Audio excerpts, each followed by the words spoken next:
नमस्कार विद्यार्थियों, हम नेपोलियन बोनापार्ट का अध्ययन कर रहे हैं और नेपोलियन बोनापार्ट के अध्ययन के में हमने कुछ ऐसे कार्य देखे जिनके कारण नेपोलियन की ख्याति विश्व प्रसिद्ध हो गई। लेकिन उत्थान और पतन प्रकृति का नियम है विद्यार्थियों। हम नेपोलियन के पतन के कौन कौन से कारण थे इनका अध्ययन कर रहे हैं। पहला है नेपोलियन की महत्वाकांक्षा। नेपोलियन एक अत्यंत महत्वाकांक्षी व्यक्ति था। वह संपूर्ण यूरोप पर अपना आधिपत्य स्थापित करना चाहता था। अपनी महत्वाकांक्षा की पूर्ति के लिए उसने अनेक देशों की स्वतंत्रता का अपहरण कर लिया, जिससे ये राष्ट्र उसके प्रबल शत्रु हो गए। उसकी महत्वाकांक्षा के कारण उसकी सेना थक चुकी थी और अधिकांश योग्य सेनापति भी समाप्त हो चुके थे। दूसरा है राष्ट्रीयता की भावना। नेपोलियन ने अपनी सैन्य शक्ति के बल पर अनेक देशों को अपने अधीन किया और वहां के लोगों की स्वतंत्रता समाप्त कर दी। फलस्वरूप विजित देशों में राष्ट्रीयता की भावना विकसित हुई, जो उसके पतन का प्रमुख कारण थी। राष्ट्रीयता की भावना से प्रेरित होकर उन्होंने अपनी पूर्ण शक्ति के साथ नेपोलियन का विरोध शुरू कर दिया और उसके पतन में योगदान दिया। नेपोलियन की महाद्वीपीय व्यवस्था।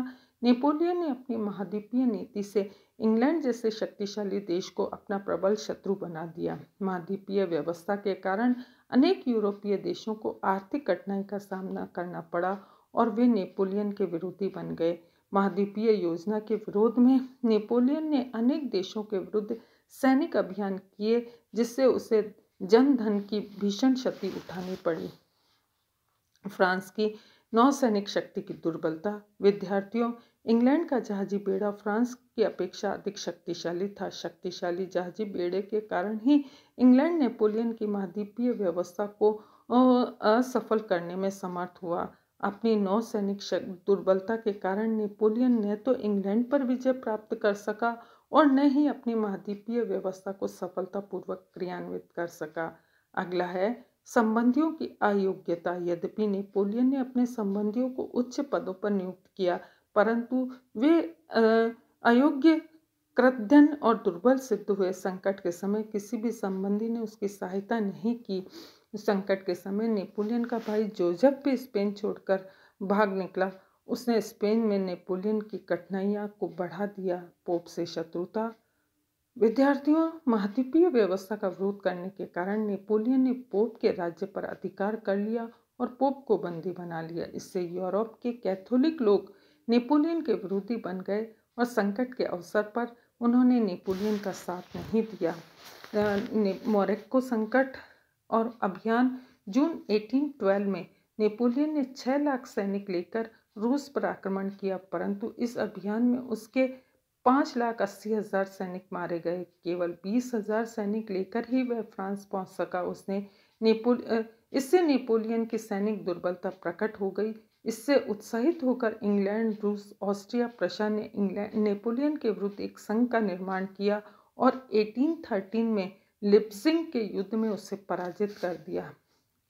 चारित्रिक दुर्बलताएं। नेपोलियन क्रोधी, हठी, दुराग्रही और अहंकारी व्यक्ति था। विद्यार्थियों, उसे अपनी योग्यता और प्रतिभा पर अत्यधिक घमंड था। वह अनेक अवसरों पर अपने सलाहकारों की सलाह को भी ठुकरा दिया करता था। लिप्जिंग के युद्ध में पराजित होने के बाद ही नेपोलियन ने मित्र राष्ट्रों से समझौता करने से इनकार कर दिया। यद्यपि टेलीरान ने उसे स्पेन पर आक्रमण न करने की सलाह दी, परंतु उसने उस सलाह की उपेक्षा करते हुए स्पेन पर आक्रमण किया, जो उसके लिए विनाशकारी सिद्ध हुआ। नेपोलियन के स्वास्थ्य का गिरना।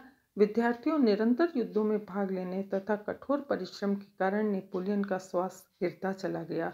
उसकी शारीरिक और मानसिक क्षमता नष्ट हो गई। मास्को अभियान के पश्चात नेपोलियन पहले जैसा नेपोलियन नहीं रहा। वह शारीरिक और मानसिक दृष्टि से थक गया था।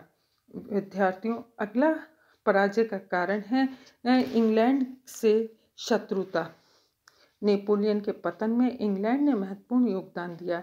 इंग्लैंड का जहाजी बेड़ा अत्यंत शक्तिशाली था। उसकी आर्थिक स्थिति अत्यंत सुदृढ़ थी। नेपोलियन की महाद्वीपीय व्यवस्था को असफल करने में इंग्लैंड ने महत्वपूर्ण भूमिका निभाई।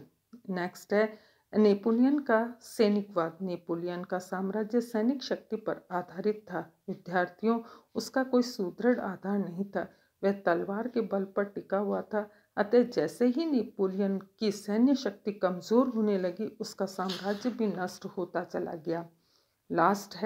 अंतिम है फ्रांस की आर्थिक स्थिति का बिगड़ना।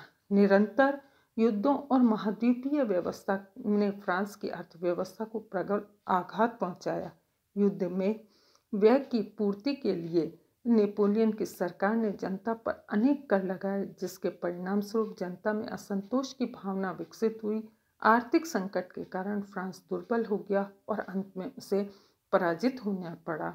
लेकिन नेपोलियन की कुछ चारित्रिक दुर्बलताएं होने के कारण उसका पतन हुआ। फिर भी विश्व को नेपोलियन की देन है। पहला, विशाल साम्राज्य की स्थापना। दूसरा, अशांति और अराजकता का अंत। तीसरा है सामाजिक असमानता का अंत। नेपोलियन विधि संहिता के द्वारा कुछ प्रशासनिक सुधार। नेपोलियन को क्रांति का अग्रदूत भी माना जाता है। राष्ट्रीयता की भावना का प्रसार आदि नेपोलियन की विश्व को देन कही जा सकती है। इति नमस्कार।